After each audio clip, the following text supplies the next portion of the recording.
مرسوم بإقالة خالد بن الوليد.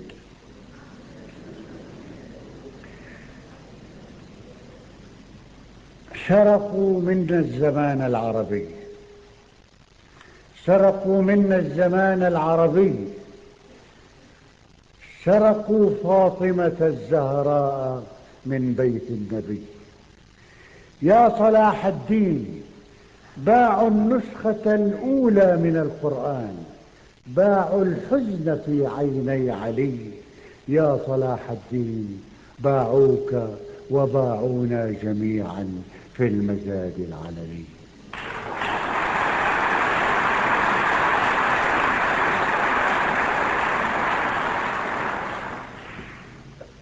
سرقوا منا الطموح العربي، عزلوا خالد في أعقاب فتح الشام، سموه سفيرا في جنيف، يلبس القبعة السوداء، يستمتع بالسيجار والكافيار، يرغي بالفرنسية، يمشي بين شقراوات أوروبا كديك ورقي.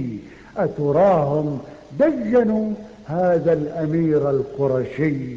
هكذا تحصى البطولات لدينا يا بني.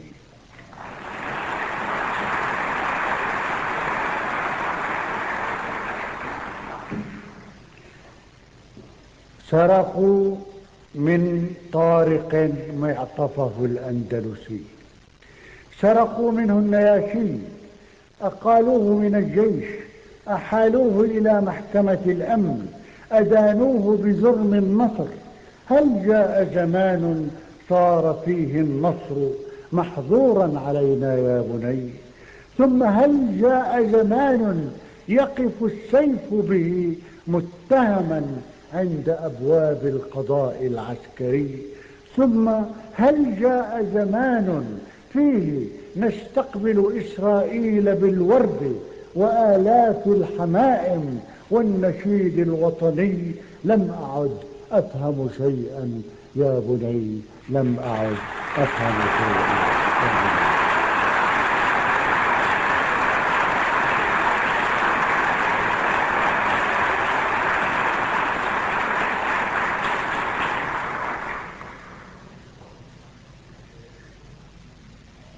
رهنوا الشمس لدى كل المرابين، وباعوا بالملاليم القمر، كسروا سيف عمر، شنقوا التاريخ من رجليه، شنقوا التاريخ من رجليه، باعوا الخيل والكوفية البيضاء، باعوا أنجم الليل وأوراق الشجر، سرقوا الكحل من العين، وباعوا في عيون البدويات الحور.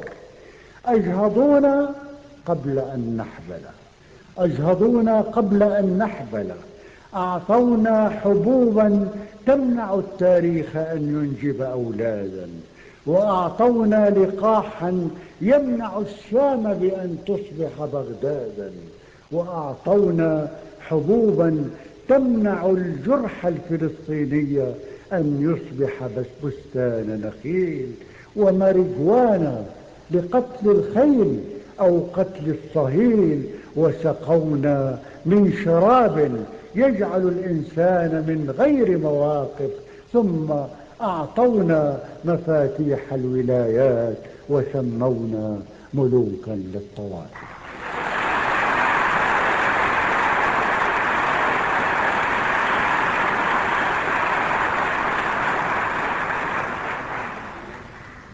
يا صلاح الدين، يا صلاح الدين، هل تسمع تعليق الإذاعات؟ وهل تصغي إلى هذا البغاء العلني؟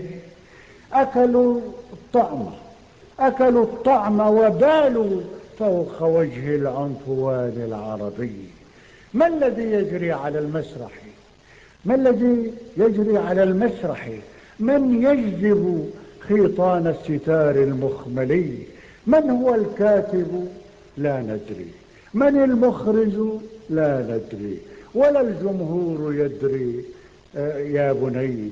إنهم خلف الكواليس، إنهم خلف الكواليس وهم يغتصبون امرأة تدعى الوطن، ويبيعون الخلاخيل برجليها، يبيعون البساتين بعينيها، يبيعون العصافير التي تسكن في نافذة النهدين من بدء الزمن، ويبيعون بكأسين من الوسكي أملاك الوطن.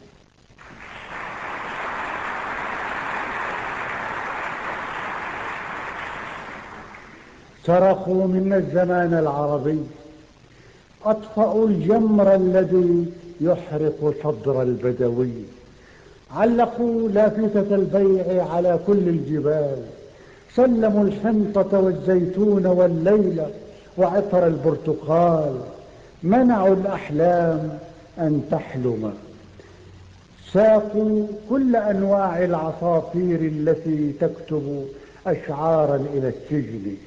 فهل جاء زمان صار فيه كل من يحمل صندوق سلاح كالذي يحمل صندوق حشيش يا بني؟ ثم هل جاء زمان أصبح التحرير والتخدير فيه توأمين؟ ثم هل جاء زمان أصبح الفعل به ضد اليدين؟ ثم هل جاء زمان صار فيه الحرف ضد الشفتين؟ يا صلاح الدين، يا صلاح الدين، هذا زمن الردة والمد الشعوبي القوي.